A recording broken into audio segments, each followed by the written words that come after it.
You're listening to Scorched. A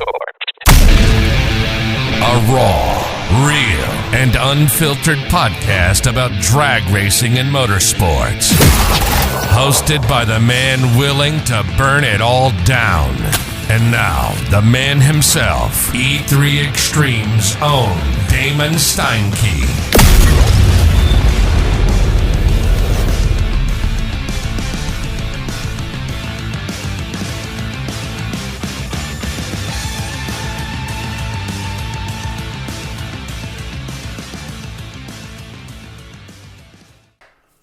Welcome to the latest episode of Scorched. Here with Mark Menscer from Menscer Motorsports. Welcome. Welcome. So, in case you guys can't notice, in my house, we're both kind of sweating our asses off. We just got back from the horse barns, and it's like 164 degrees outside. It's hot as hell. It's ridiculous, and we've even got the air conditioning on, and it's still, it's still warm in here. It is. So, Mark, we have so much to talk about. For those that don't know Mark, Mark is the owner of Menscer Motorsports, but what else what don't you do? I guess we could start with what don't you do, but you seem to have your hand in everything. Yeah, we have a few things going on. A few. So, for those that don't know, Mark owns a farm and also dabbles in horses. I don't know if dabble is the yeah, right word. I was going to say, can we even use the word dabble at this point? We raise beef and we raise thoroughbred racehorses, and so that's a full-time job in and of itself, just to keep the horses going. So you do all of that on top of running, arguably one of the most successful shock companies in all of drag racing to begin with. Yeah. Where do you find time to, first of all, I have a wonderful staff at the motorsports company, so those guys help.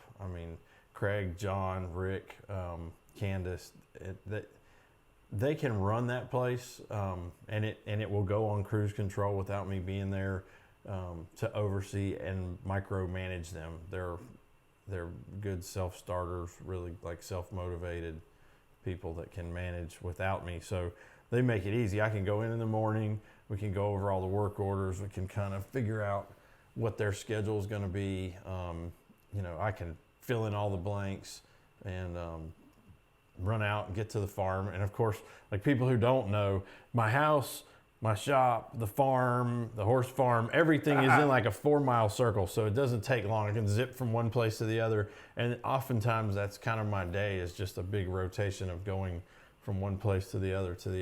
And for those that don't believe him, I've been in the truck when we've gone to every single place it's in all the day. Same day. Yeah.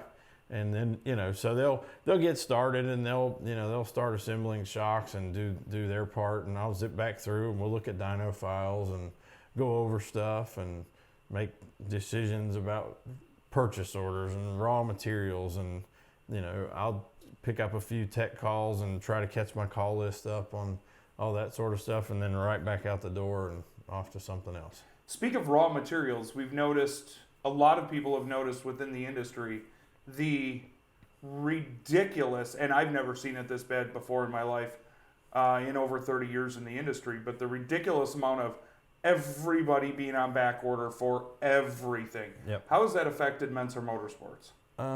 Well, we've had supply chain issues with getting parts. Like numerous times we've run AFCO out of the parts that we need for assembling shocks. The other parts of that, like the spring company, so we make our own coil springs. We were notified in May that we had to figure out and forecast how much of each wire diameter we were going to need to last us for the remainder of the year and Q1 of 2022. And we had to place a purchase order to consume that much so that we could lock in a price. So we essentially had to buy a year's worth of every part number that we manufacture ahead of time to lock in the price, and to avoid a delay they said, we're going to shut down our order book. We're not going to take any more orders. We're so backed up and we're so bottlenecked. We're just going to shut the order book down, and we're not taking any more orders until first quarter of 2022. So, I mean, that's thousands of coil springs, to put that in perspective. It's massive. Now, for the business, though, with everything that's happened over the last 16 to 18 months, you guys have managed to still stay strong throughout, would you say? Yeah, we've been busy. And I think, from what I understand, conversations that I've had with other retailers, manufacturers, and whatnot, all the shops that we do business with, people have stayed very busy throughout this. Like there's a lot of pent up demand. I mean, people didn't go on vacation. People weren't able to get out and do things. A lot of the stuff they wanted to do, concerts and beach trips and vacations overseas, they couldn't do any of that stuff. So they stayed at home and they bought shit for their race car. Now, you and I have talked a lot, and we both know the industry can be very frustrating at times. Whether it's there's a lot of different reasons for that. Because obviously you've got your hand in so much other stuff, but you are still the face of Menscer Motorsports and always will be. What do you find is, I guess, the most frustrating thing on a regular basis? I mean, everybody's got that one thing once in a while, but is there something just on a daily basis that you're just like, out of the hell with this shit? I don't think it's, I experience it in motorsports, but I don't think it's just motorsports. I think in general, being in business for yourself, especially in a service-oriented industry, which, let's face it, people buy shocks from us, but what they really want is service. They want the technical support. They want information. So we're not different than any other service provider when it comes to that.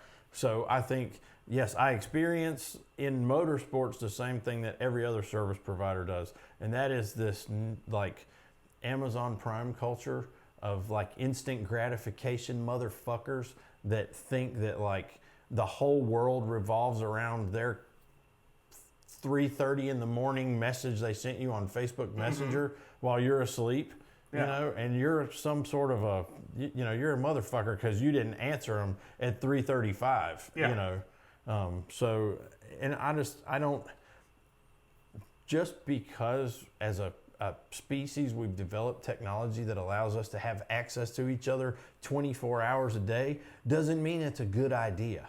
Like, everybody needs reset time. Everybody needs a little bit of breathing time. People need to settle the fuck down and relax. Like, I mean, everybody out here, myself and every other manufacturer, shop that I know of, is doing the best that they can right now to keep up with fucked up lead times, supply chain problems, labor shortages, all kinds of other bullshit. And like, we're doing the best we can. I mean, so like, just because you can message us at 2 a.m. doesn't mean you should. Like, and if you call the shop during the day and nobody answers the phone, we're busy as fuck. Like, we're going to answer it. We're going to call you back. If we missed you, leave a detailed message.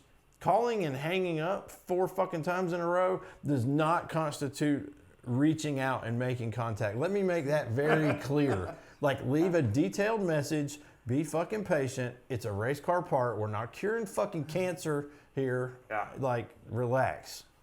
Now, you've been in the motorsports industry. What some people that may be new to listening to this or watching this don't know is your background was in dirt track racing long before ever got into the drag racing. That's right. And kind of give everybody a background on, you getting involved in dirt track racing and then going into drag racing from there. Well, I mean, I was born into dirt track racing. My granddad was one of the first 50 members of NASCAR. So we had dirt late models. Before I was born, my dad and my granddad and uncles, they were racing those things. My dad sent me a picture the other day, a clipping from the newspaper, November of 1981, of his car in the lineup at Dublin Speedway down here, for a 100-lap Sunday afternoon feature race. I mean, so I was 3 years old to put that in perspective. So it was kind of in that set of circumstances that I was brought into motorsports. You know, going with my dad to the shop, working on the car, being dragged to racetracks all over the place. And so as soon as I was old enough to get myself there, you know, without having to catch a ride with mom, I was at the racetrack, you know, with somebody crewing, helping, hanging around. I had to have my hands on these things. Now, the shock technology that you use in drag racing, a lot of that comes from the dirt track side? Oh, yeah. I mean, as far as shock absorber technology and a shock absorber literacy, like the circle track guys are decades ahead of what's going on in drag racing. I mean, there's some interesting technology in drag racing as far as, you know, what I'd call like gadgets and gizmos and air dumps and electric shocks and things of that nature. But if you want to get right down to like well-built, well-tuned shock absorbers and chassis setup, you know, the circle track guys are way far ahead of what's going on in drag racing. Now, in the years that you've been doing the drag racing side of it, obviously your company has been known heavily in the radial world and has proved over the last decade plus that your stuff works with the radial stuff. Have you noticed outside of the radial world a pushback from the kind of old school mentality because they don't think that the technology that will work with the radials will work on big tire car type setups? Well, I think what we've kind of seen, I wouldn't say we've necessarily been pigeonholed, but we kind of been pigeonholed. Well, that's the radial shock company. Yeah. If you want to put radials on, you have to call them. There's no choice. And that's not necessarily true. I'm sure there's people who haul ass on radials that don't run our shocks, you know. But it doesn't, you know, a shock absorber is a shock absorber. You know, unless you're like locking the thing down with air or doing something mechanically to change the behavior of the car, it is a passive fluid damper. It reacts to what the fuck you tell it to do. And that is where you put the four link, the way that you set up the weight bias on the car, and the way you manage power. So a shock is a shock is a shock. If it's valved correctly for the setup that's in the car, you can make it work on big tires. You can revalve the shock and set the car up and make it work on 28 10.5s, 33 10.5Ws, 275s, 235s, 295s, a fucking space saver donut if you set the car up right. It doesn't, you know, it doesn't make a fuck what manufacturer or brand it is. It has to do with, did your shock guy set the shock up and valve the shock properly for the four link setup, the weight and balance, the way you're going to power manage that car, you know. So, now, when somebody orders a set of shocks from you, that's all information that you require from them. That's right. As far as weight balance and right, everything like that, and what their use is for, what tire they're using, things like that. Is that all used to help you determine what spring setup, what valve setup, everything like that? We're going to figure out, based on that information, we generally give the customer we valve the shock, and then we give them a baseline shock setting. We pick out a spring rate. Usually our customers do like a 4-corner package with us. Mm-hmm. So it'll be rear shocks, or front struts. So we pick out spring rates to match all of that stuff. And then, you know, we generally go a step further with them and kind of give them an idea of what they should be looking for as far as a setup. You know, an idea where your four-link bars should be, or how much pinion angle and what ladder bar angle you need to be at, where you need to be with weight bias, what crank center line, you know, when you're setting your front ride height, how high should the engine be off the ground for various applications.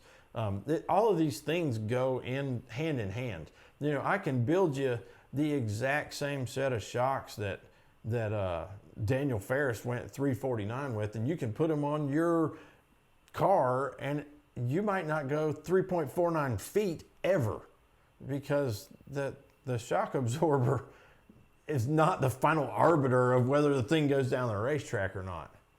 So what I hear a lot of people at the track is, we can't afford to be able to buy a Menscer product.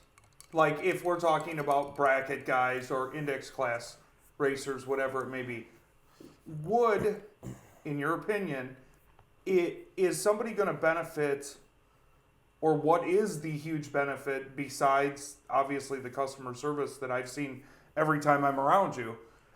These guys that buy these, you know, and I'm guilty of it 20 years ago. The first set of shocks I ever bought were strange 10-way adjustables for the back of my Mustang for a few $100 or whatever it was. What advantages am I going to get? Let's say I'm running a 6.0 or 7.0 index car, buying a set of Menssers versus buying, some cheap other set. I won't name any names. I have some in mind, but yeah. Well, I mean, you're not going to call up brand X and give them all this information about what you're doing and get someone on the phone that sets up race cars for a living, that goes to the racetrack and tests and tunes and races for a living. You're going to get a salesman, and he's going to pick a part number out of a catalog, and it's going to be that company's best guess at a valve code that's going to hit like the biggest shotgun blast pattern of shit that they can hit with that single valve code. It's not profitable to build 200 different valve codes. It's a pain in the ass. We do it every day.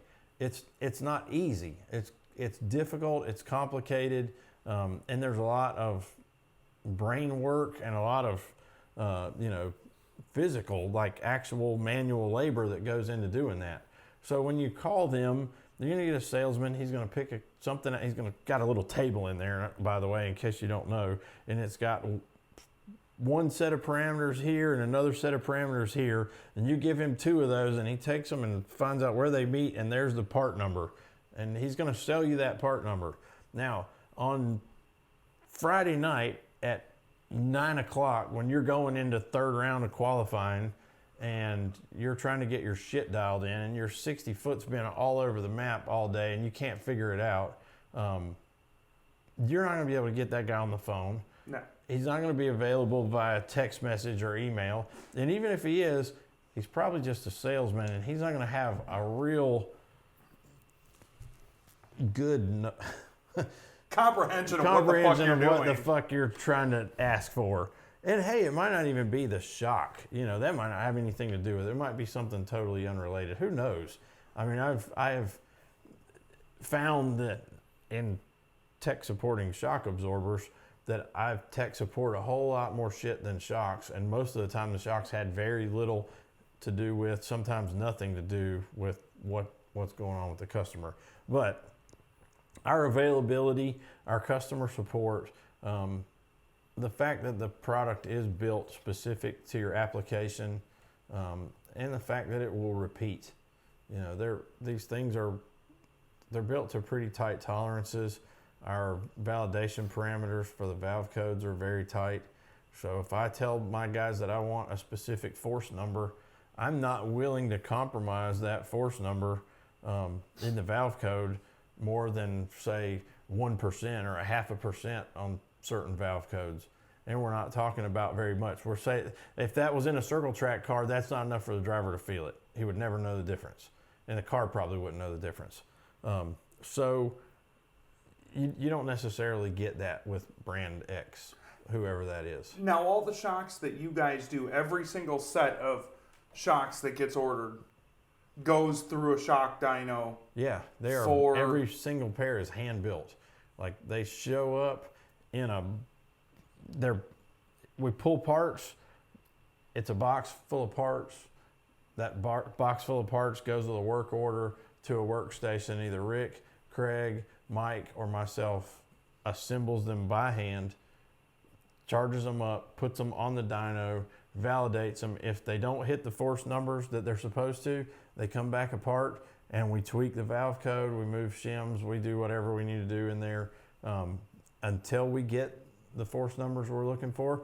Then we run them on the dyno, validate them, put the springs on them, assemble them, box them up, and ship them. So, in layman's terms, Menscer Motorsports would be considered more of a boutique versus a Walmart. Absolutely. So your brand X's that you're typically looking at through Summit or Jegs that have, if you've got a 79 to 93 Mustang, you're buying this. Yep. That's kind of like the Walmart type. And now I'm not dogging on Walmart, but the mass production side of it. Look, and there's a case for inexpensive shock absorbers. There are plenty of racers out there that know their car and know their shit good enough that they can race with whatever you give them because they know how to tune their shit. They know what's going on. They understand when they make a 4-link move what it's going to do. They know how to adjust their shocks. They know when they move weight how that's going to affect the car. They understand tire pressure, gear ratio, torque converter, power management, all that kind of stuff. And for those guys, at certain power levels and at certain ET levels, they're probably not going to see some drastic value in what I offer.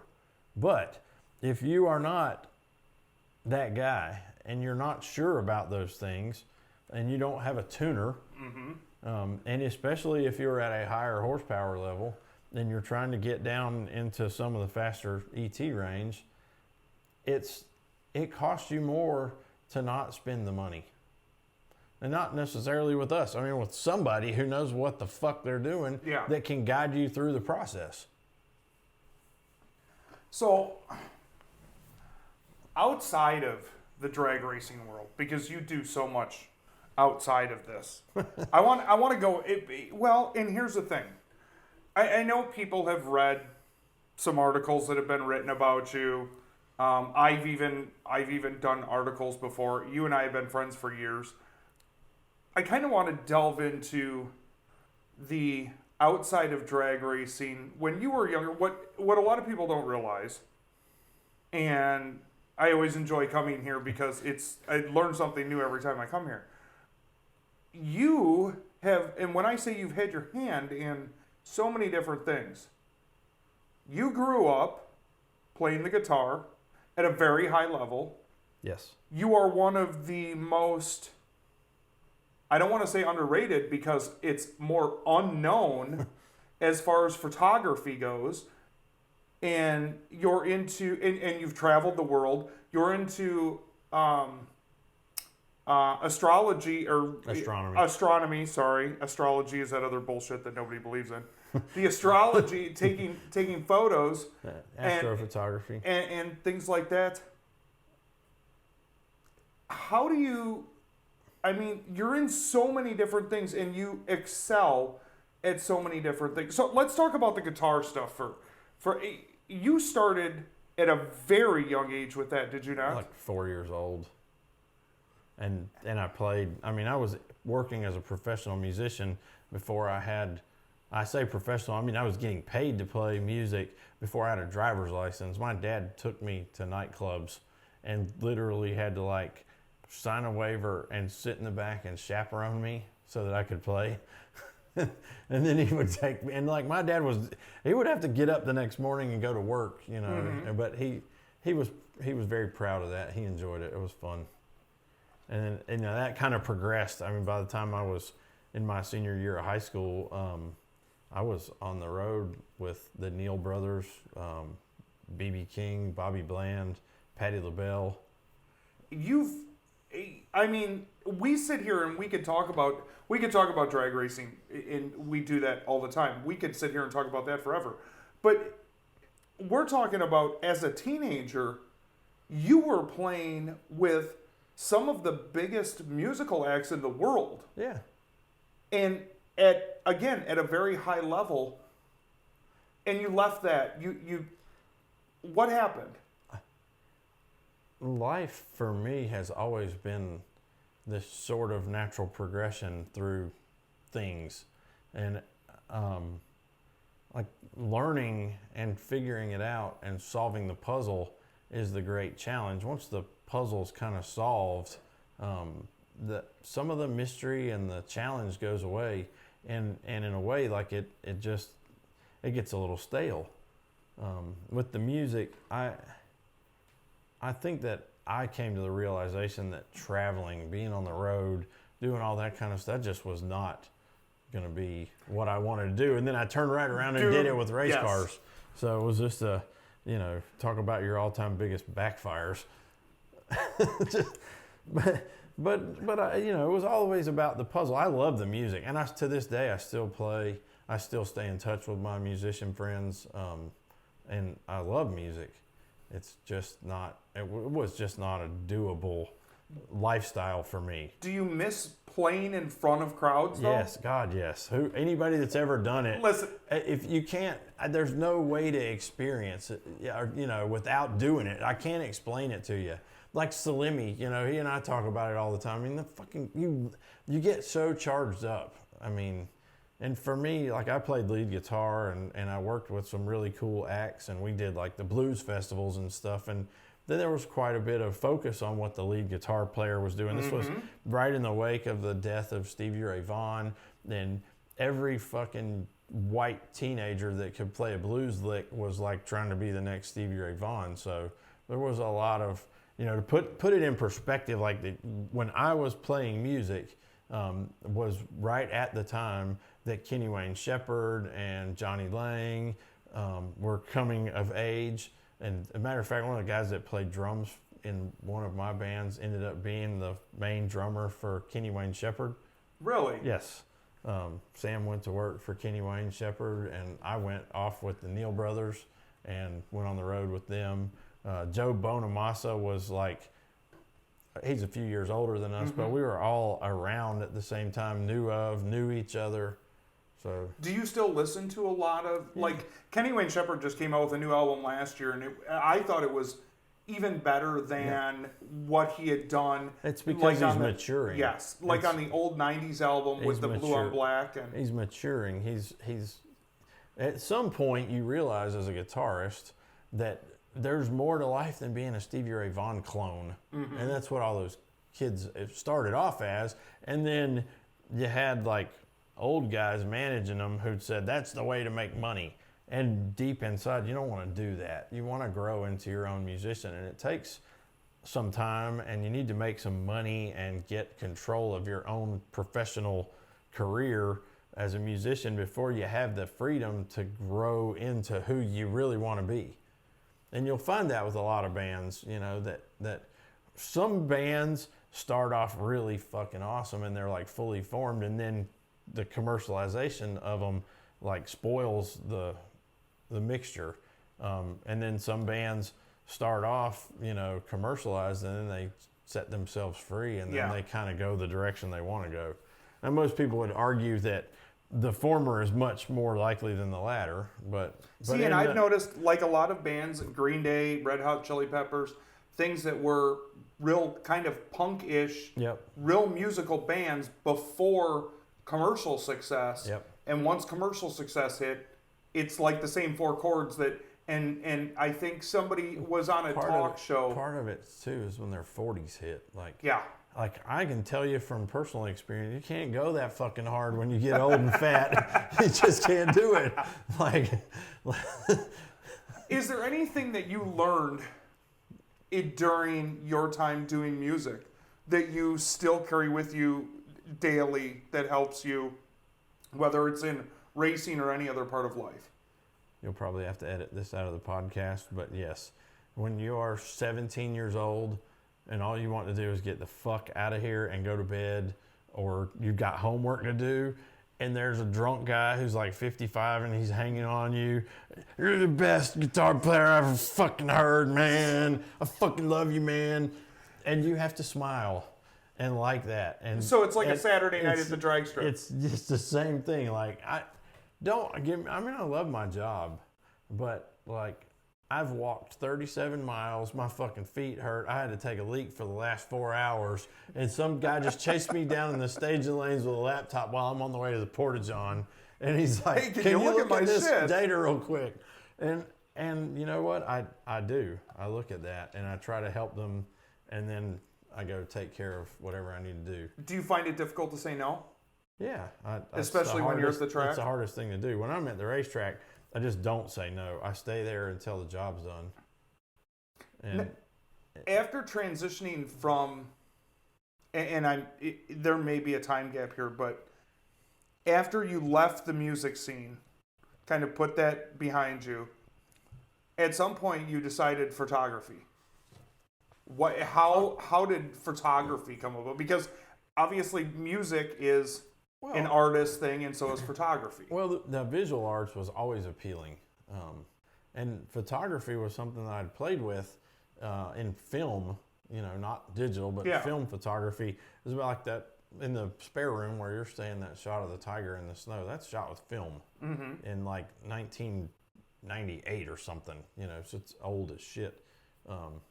So I'd always dabbled with it, and then it was just sort of the thing that I had an interest in it, and I wanted to go more that direction and learn how to do that, solve the mystery, so to speak.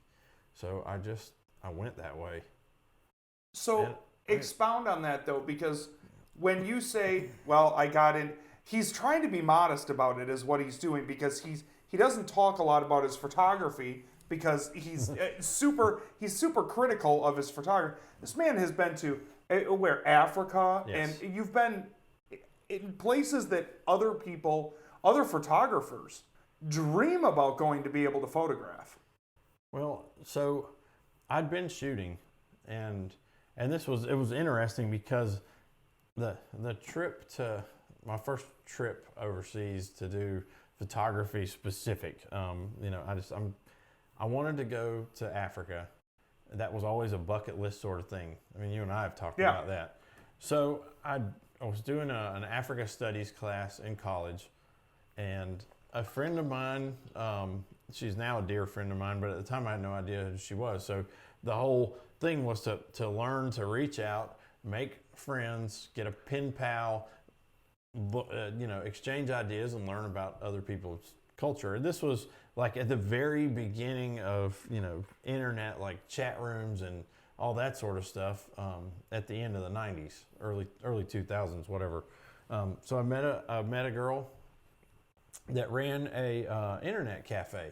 And she was the owner of an internet cafe. So at the time, it was where you went in that particular neighborhood in Nairobi if you wanted to get on the internet and send an email or do any kind of internet business, anything that required the internet.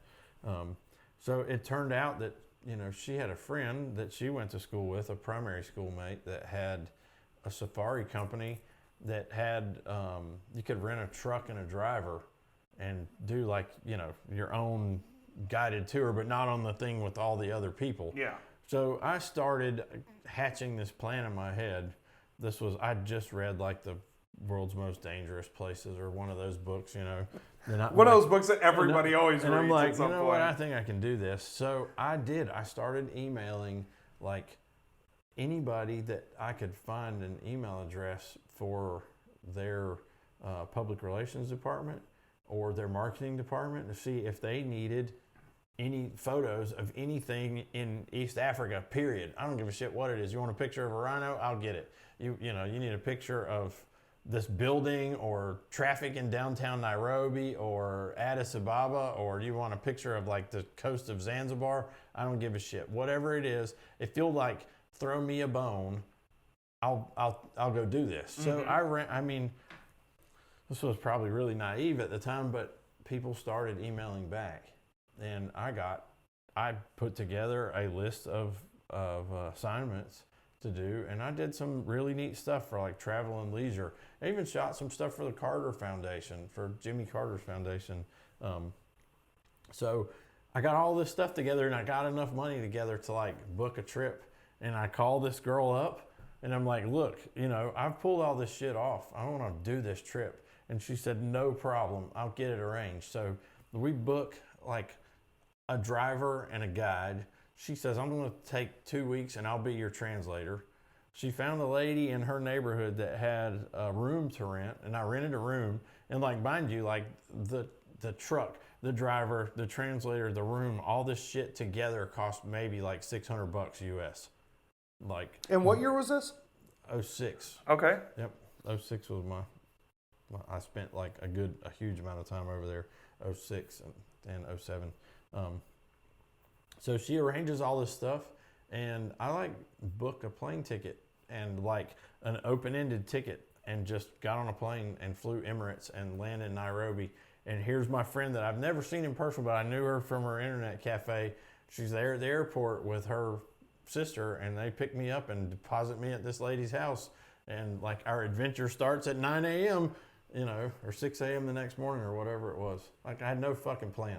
Like, no plan. Just how long were you over there the first time? over a month. A month. Yep. So you put all of this, essentially what we would call cold calling people, but Yes. via email, drumming up all this interest. Now, were you sending them copies of work that you had done before, or? Yes. Yeah, I had some work from stateside work. I was doing some commercial work at the time, not anything really special. I was working with my family's trucking company, so I had steady income. Mm-hmm. I was able to do the stuff on the side, so it wasn't really stressful. But I'd done some commercial work, and it was, you know, easy enough to send a few things over, and, you know, I guess they said, fuck it, we'll take a chance. And and so you put all this together, Yeah. spent over a month in a country that you had never been to, Yep. and you don't know any of the language. You don't know anybody there except for this person who you had never met before. There's a sort of a backstory to my obsession with Africa that kind of goes back like even further than that, to when I was a little boy working and being around the family trucking company. So there's a guy named William Palmer, and he is Rhodesian, or, you know, now they would call it Zimbabwe. It's been Zimbabwe since Mugabe and the revolution there, but he calls himself Rhodesian because he left before it became Zimbabwe. But he grew up there. His family's, you know, second or third generation farmers there, and he told me these fantastic stories about being in the Rhodesian army and farming and growing up there as a boy. And I mean, it was just unbelievable. I was absolutely in love with the place. He romanticized everything about the place. And this guy, I mean, in his deep voice with his South African, you know, Rhodesian accent, I mean, he would talk about, you know, being out in the bush and coming across the little villages, you know, and the school kids would come out and sing, and he would, you know, well up with tears because it was so emotional. And I was like, fuck, I have got to go. So that started, I was young, but that started an obsession with like learning about it. And I mean, if you go in the library in there, you'll see that there's an entire section dedicated to Africa and the history of all the colonies and the, you know, how they became independent, and then sort of how things have been destabilized and where things went wrong, and you know, all that sort of stuff.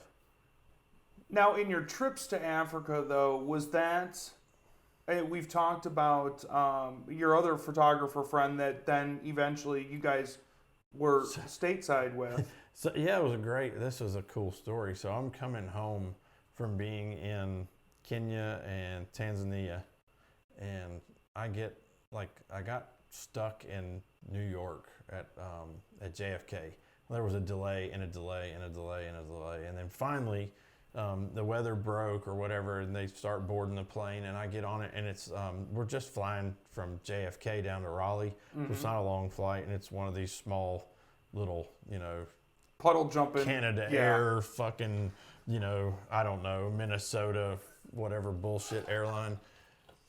So I get in there, and I'm like, I'm tired, I'm dirty. There was a fucking riot, and like they set some shit on fire the day before I left, and I didn't get, like, barely got out of town. This was in the lead up to the like 07 elections, and there was quite a bit of political strife between ODM and the Kikuyus, and it was just a shit show. Anyway, I'm tired, I'm dirty, I'm stinky.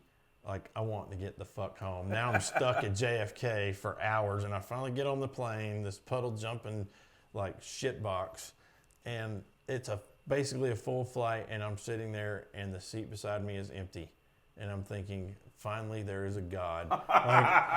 We all pray for that Yes. empty seat next to us. And they are like getting ready to close the door, and I feel the plane shake and hear somebody getting on the plane, and it's this really like massive man, this big, huge fucking man with his long, beautiful locks of hair and his bags and all of his gear and all of his stuff. And he comes right to my, and I'm thinking to myself,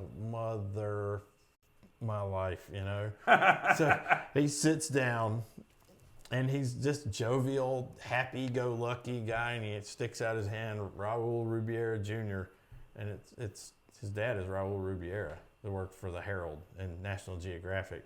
And I'm like, you have got to be fucking shitting me. So before we get back to Raleigh, So as soon as he introduced himself, you knew exactly who he and his family were. And we start sharing pictures. We start looking. The laptops are out. You know how this goes.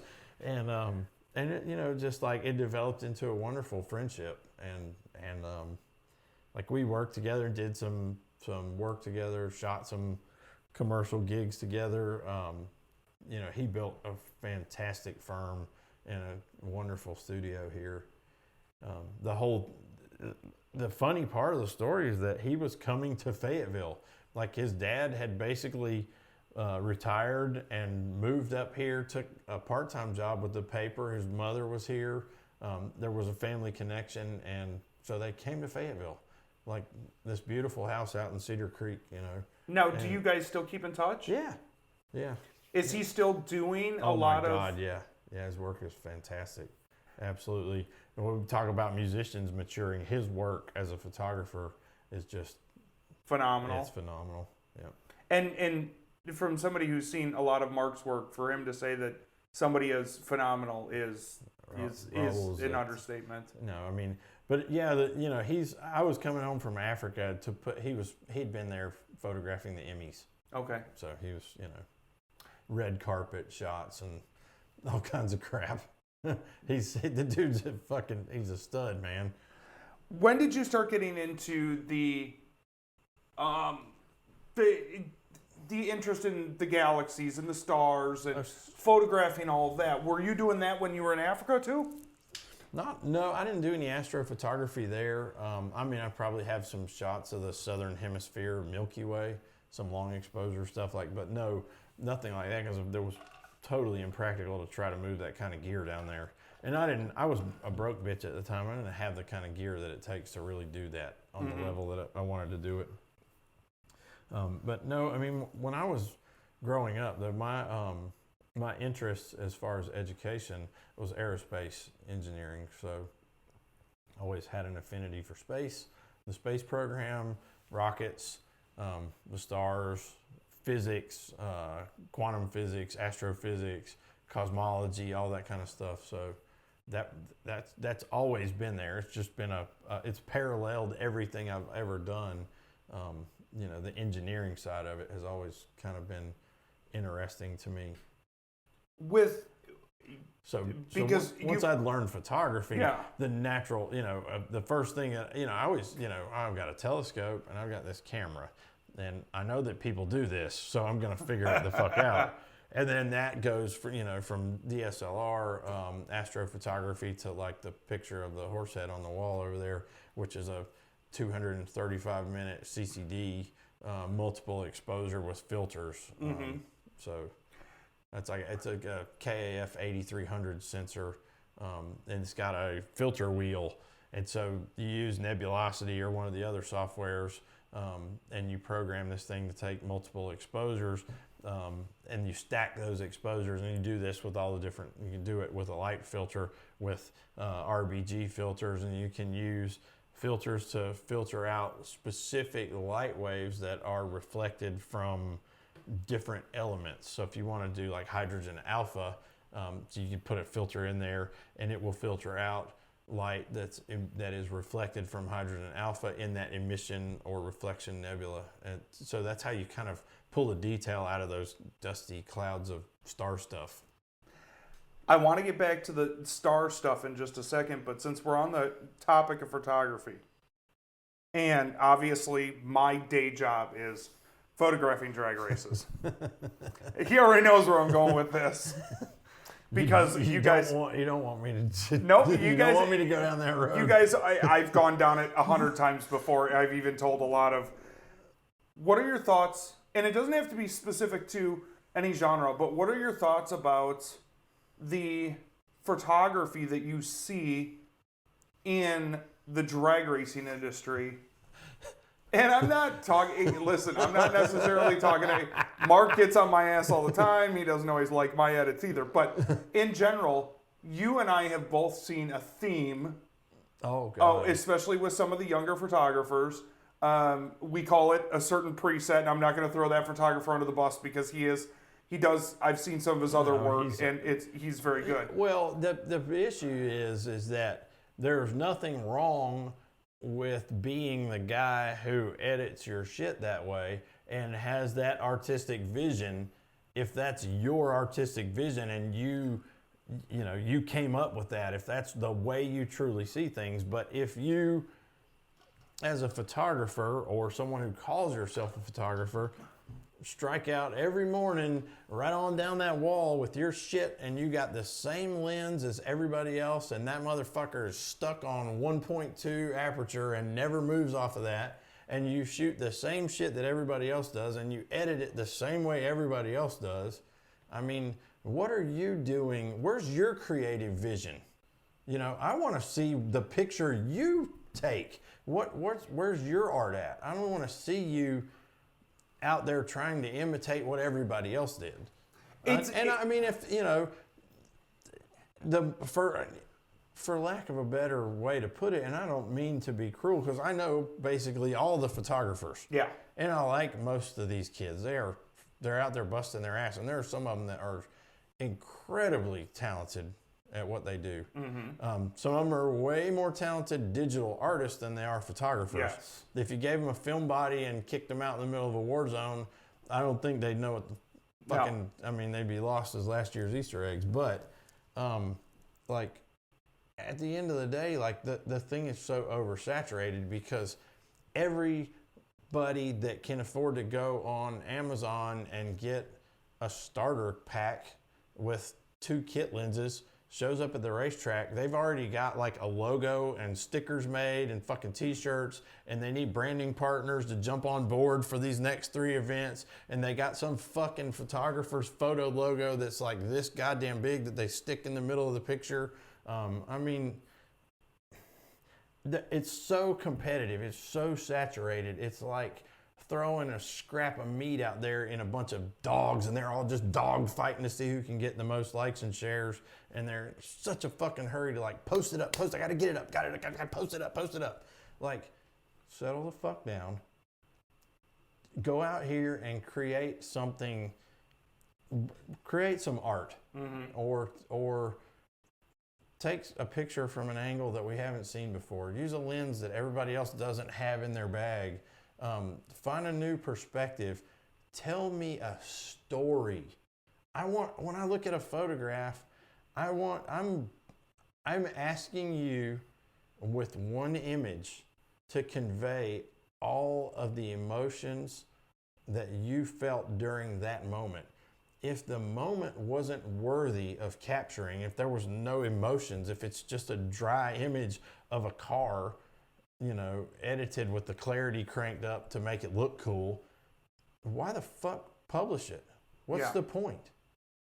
And I guess coming from a background of more, wildlife and then humanitarian and documentary type photography, and then slowly transitioning to more art photography, which I seem to have to fucking twist your arm to even do, but yeah. But I look for that, and that's what, if there was anything, my critique on the whole thing is just that it gets a bit stale when you're scrolling through your feed, and if you don't look at, if you blocked out where the logo is, you wouldn't know who shot it. I'm not sure who shot this. So is it photographer A, B, or C? I don't know, because they've edited them the same. They took the same angle. I mean, you know. I noticed that when I started doing multiple events a year, 2000, end of 2010, beginning of 2011, John 4 was the one that everybody wanted to emulate. Yeah. And John was very, don't try to copy anybody else. John and I talk about that all the time. Do it your way. And don't get me wrong, John has been a huge mentor to me early on when I started. Yep. But also explain to me, do it my way. And everybody wanted to emulate John. I didn't want to emulate John at the time. I wanted to get to the point where my work stood on its own. Like, you can look at a John 4 photo and know, you know John 4 shot it. I wanted to get to the point with my work where when I posted photos, people knew that was, whether I had watermarks or whatever on it. John and my wife are tight. Like, so they're, and you know, Allie, she shoots like wildlife and stuff. It's very rarely do you see much of her motorsport stuff, and it's nothing against it. She just doesn't have a great interest in doing motorsports photography, but she does stuff that other people. She shows up with a 20 millimeter. And goes something completely different than everybody else. Stands on the wall, and everybody looks at her like she's got three heads. And then she hands me the laptop and shows me something, and it's like, my God, you know, that's incredible. But everyone, but we all missed it. We didn't see that. She saw that, and what John told her is, you know, it's okay to admire other photographers. It's okay to learn. You know, watch some YouTube tutorials, learn some stuff. Don't get to like following what they're doing and looking at it too much. It's like reading too much of your favorite author and then trying to be a writer. You start just emulating them. You don't have your own creative voice. And then with photography, it's the same way. If you look at what everybody else does, then you study and study and study and worship that stuff. I'm not taking anything away from whatever you're looking at. It's probably wonderful shit. But where's your picture? That's what I want to see. You know, like where I went to high school, this is an interesting story. There's a documentary on Netflix, Hondros, about Chris Hondros, who was a combat photographer who's a fucking legend. So Chris is an alumni of my high school. Really? He graduated a few years before I did. And by the time I picked up a camera, Chris was already a legend. But there were a bunch of really fantastic artistic and creative photographers that came out of that sort of area there, and so you know we all looked up to those guys, you know, like, and they were off in friggin' Afghanistan and Iraq and you know, Liberia and just amazing stuff that was coming out of there. It would just blow your mind. Have you noticed because you talk to other photographers besides me and you're a photographer yourself, that a lot of these photographers get so caught up in everything has got to be perfect. If there's a little blur, if there's a little noise, anything like, then all of a sudden it becomes either over processed or they just think it's junk, even if it could be capturing an amazing moment. Well, and that's what I mean. Like you have to, you can only control so many things when you're taking a picture. I mean, and so you're going to, if you're technically proficient with your equipment, you're going to go for or you should be trying to create the most correctly exposed image that you can at all times. Like that means that your depth of field should be related to your artistic vision for the image, and that, you know, your exposure as far as your light, your focus, all of that stuff should be to create a well-composed image. And then there's the idea of composition, which is as Wendell Berry says, the camera is a great work in photography is not knowing what to look at, it's knowing where to look from, where to place the lens, where to place that camera, where to put yourself in the perspective with which you view things. And that's I think that's kind of the where these folks get mixed up is, yeah, you can only control what's going on to a point. And so there are times that it won't be in focus. There are times that it will be blurry. There's times that the light won't cooperate with the angle that you need to shoot from. And that's where your creativity comes in handy. But if you're capturing a moment, the moment should overpower the composition, the technical aspects of the composition. Like if you look, and I've done this before, like you Google search Time Magazine and Life Magazine, growing up, that and National Geographic were they were gold standard. But that was a time when those publications had the best photographers in the world. They sent them out to do a specific job, and they were bound by extremely strict rules about what they could do. And mind you, most of that stuff was shot in film, so there was so little you could do in post-processing besides dodging and burning, and things like that. I mean, there wasn't a lot. There was some minor exposure manipulation on the printing side or whatever that you could do, but you couldn't go in there and Photoshop somebody out. You know, you might crop an image when you enlarged it, but they were very strict because they were held to a level of journalistic integrity that they couldn't edit those photos but so much.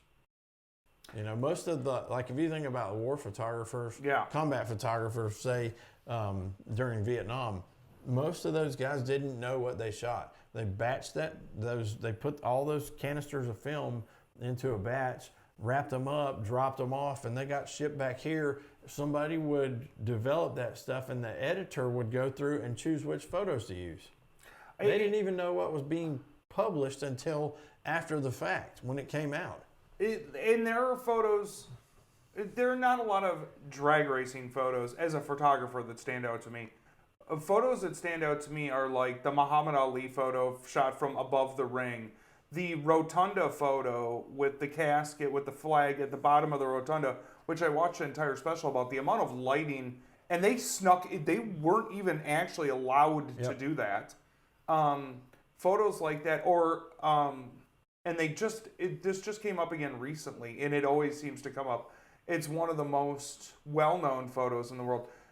The woman on the cover of Nat Geo back in like 84, 86, whatever, with the green eyes or whatever. Yep. That photo. The Afghan girl. Yes. Yep. Those are photos. Or like Dorothea Lange's work during the Great Depression with the migrant immigrant mother. You know, those photographs were riveting, moving photographs. And those photographers were not worried about, there's a little bit of grain in the photo, or this, that, or the other. Dorothea Lange, I'll never forget a quote. She was looking at talking to in one of the documentaries about her Catch a Bolt of Lightning or whatever. There's a photograph of a set of stairs. It's like at a pueblo somewhere out west, and this set of stairs, it's shot in black and white, and the sun is setting, and it casts this really neat shadow, and it's just a portrait of these stairs. And if you look down to the left, there's some trash, like a soda can or something there. And she said there are two photographers in the world. For one photographer, that can must absolutely be in the frame, and for the other, it must absolutely not be in the frame. And there's no compromise. No. And I because think I know both types of photographers. It summed it up perfectly. Even in drag racing, there are those two types of photographers, and I see it, and I'm good friends with both sides of that. Now, you did mention something a little while ago when we talked about newbies or some of the younger photographers in this industry, the branding aspect of it. God love them. You are obviously on the forefront. You were one of, for disclosure purposes, Mark has been part of the E3 Extreme company for almost since its inception, as far as being a supporter, and the first yearly brander that we had on any of our stuff. Obviously, Ellen and I started doing that almost 6 years ago. And now it seems like every photographer is trying to do what, and I'm not saying that we were the first ones to ever put a logo on a photo. No, but the business model, the advertising model made sense. It's kind of like social media, the advertising model was the most obvious way that you take this thing that this unruly sort of thing and nobody can figure out how to make money with it. Well, fucking advertise on it. I mean, and so you're going to the racetrack and you're covering these events and you're putting out all this work and you've got all this coverage. The most natural path, the easiest, path of least resistance is somebody would pay to put their name on these 750 photographs because there are at least a gazillion people that are going to thumb through this gallery and look at these pictures. It makes sense. And I'm not angry at the kids, or I don't mean it to sound like I'm bitter. I'm fuck it. If they can get people to pay them to go to the racetrack and take pictures, that's great. Go do it. But I think, what I'm saying to them is, if you're going to take their money, if you're going to slap their logo on that shit and you're going to go out there, you have a professional responsibility to go out there and throw the fuck down, put some shit on the internet that breaks the internet. Like, if you don't have the photo that breaks the internet, go the fuck back home and practice until you can get the one that breaks the internet. You've been listening to Scorched. Raw, real, and unfiltered. Join us next time when Damon scorches it all again. To find previous episodes, news, commentary, and event coverage, head to E3 Extreme. There is no one better.